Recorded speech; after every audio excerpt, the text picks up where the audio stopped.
ચાલો, જય શ્રી કૃષ્ણ બધાને, જય જલારામ. જય શ્રી કૃષ્ણ, જય જલારામ. જો આજે પાછું બનાવે છે વાનગીઓ.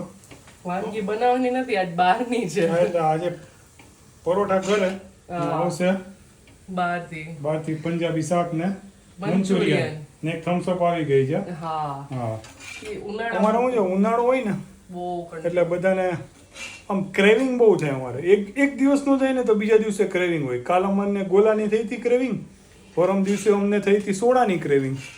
આજ રાત્રે પાછો જમશું ને એટલે પાછી નવી ક્રેવિંગ આવશે અમને. એ પછી ખબર પડશે 10 વાગ્યા પછી. વેકેશન કોને કહેવાય? વેકેશન નો માહોલ આવવો જોઈએ. વેકેશન માં એન્જોય. બાળકો સાથે આપણે એન્જોય કરવાનું, બરાબર ને? અમારે ક્રેવિંગ શબ્દ છે ને બહુ એનો ઉપયોગ થાય છે. ક્રેવિંગ શબ્દનો આ નો કરે ને તો એની ઓલી અમારે નાની છે ને, એનું તો ચાલુ જ હોય, ડેડી હાલો ને કંઈક પીએ, પછી મારાથી ના ન પડાય. કાલે એમ જ થયું. કાલ મને કહે ડેડી મારે કેન્ડી લેવી, બધાએ ના પાડી, મેં લઈ દીધી. ચાલો તો હવે પછી ડીશ બતાવી દેશું. યસ, 2 સબ્જી છે, મંચુરિયન છે, પરોઠા છે.